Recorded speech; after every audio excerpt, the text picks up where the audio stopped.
মানবতা আজ কোথায় হারিয়ে গেছে? মানবতা আজ শুধুই মাত্র শোক প্রকাশে আবদ্ধ হয়ে আছে। শোকের বাণী সবার মাঝে জানানো, এখানেই আসলে মানুষের মানবিকতা, মানুষের মানবতা আটকে গেছে। এর বাইরে হয়তো বেশি কিছু চিন্তা করতে পারে না, অথবা মানুষজন চিন্তা করতে চায় না। এই যে বাংলাদেশের ম্যাচটা আজকে হয়েছে পাকিস্তানের বিপক্ষে, তার আগের দিন বাংলাদেশে কি একটা ঘটনা ঘটে গেছে। মানুষের হৃদয়ে দুঃখের নদী বয়ে যাচ্ছে, মানুষের অন্তরে কষ্টের সাগরের নোনা ঢেউ বয়ে যাচ্ছে। মাইলস্টোন স্কুল অ্যান্ড কলেজে যেই ঘটনাটা ঘটেছে, ধারণা করা হচ্ছে শতাধিক প্রাণহানি হয়েছে এখানে। এমন একটা পরিস্থিতিতে, দেশের এমন একটা কঠিন সময়ে বাংলাদেশ পাকিস্তানের এই ম্যাচটা আয়োজন করা কি আসলেই কোনো যৌক্তিকতা রাখে, সেই প্রশ্ন থেকে যায়। ম্যাচটা কি একদিন দুদিন পর শিডিউল করে আবার আয়োজন করা যেত না? তাদের সম্মানে, তাদের কথা মাথায় রেখে, এই যে বাবা মা আত্মীয় স্বজন, এই যে ছোট ছোট কোমলমতি শিশুদের হারিয়ে তাদের যে আর্তনাদ, তাদের কথা ভেবে, তাদের সম্মানের কথা ভেবে একবারের জন্য কি বিসিবি ম্যাচটা একটু পিছিয়ে দিতে পারতো না? মানুষের যেখানে কান্নার রোল উঠেছে, কান্নার মাতম উঠেছে, সেখানে গ্যালারিতে বসে হাজারো মানুষ হাততালি দিচ্ছে। ভাবা যায় এটা বাংলাদেশ।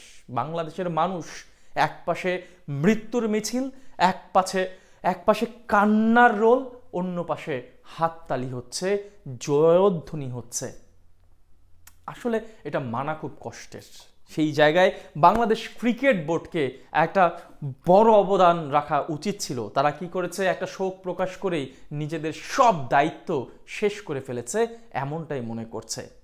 যদি ম্যাচটা আয়োজনও করা হতো, বাংলাদেশ ক্রিকেট বোর্ড এই পরিবারের যারা আহত আছে, যেসব শিক্ষার্থীরা নিহত হয়েছে, তাদের পরিবারের পাশে দাঁড়ানোর জন্য এই যে টিকিট বিক্রি হয়েছে হাজার হাজার মানুষের, লাখ লাখ টাকার, একটু কি আর্থিকভাবে তাদের পাশে থাকতে পারতো না? শুধু কি টাকাগুলো ব্যাংকে জমাতে হবে? 9,000, 10,000, 20,000 কোটি টাকা একটা বরাদ্দ দেখাতে হবে? এত এত টাকা বিসিবিতে আছে, এত মোড়লগিরি করে ক্রিকেটের মাঠে কি লাভ, যদি না সেই ক্রিকেটটা মানুষের পাশে এসে দাঁড়াতে না পারে?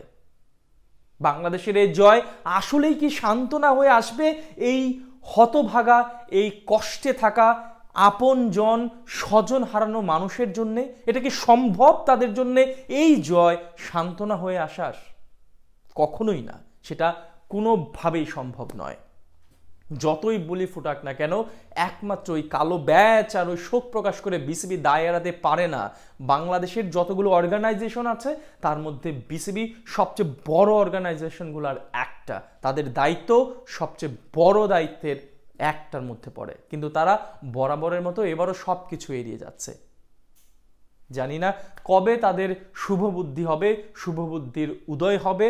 হয়তো মানুষের পাশে দাঁড়ানোর জন্যই এই বিনোদনটা তাদের টিকে আছে, বা তাদের এই বিনোদনের যাত্রাটা অব্যাহত রাখার মূল কারণটাই এই মানুষের পাশে থাকার জন্য। এই মানুষের জন্যই আজ বাংলাদেশের ক্রিকেট এখানে এসেছে। কিন্তু সেই মানুষকে ভুলে গেলে এই ক্রিকেটও একদিন থাকবে না, ক্রিকেটের অস্তিত্ব খুঁজে পাওয়া যাবে না। শুধু জয় আর বিজয়ী সব কিছুর শেষ কথা নয়, সব কিছুর শেষ কথা মানুষ সত্য, মানুষ সত্য, মানুষই সত্য।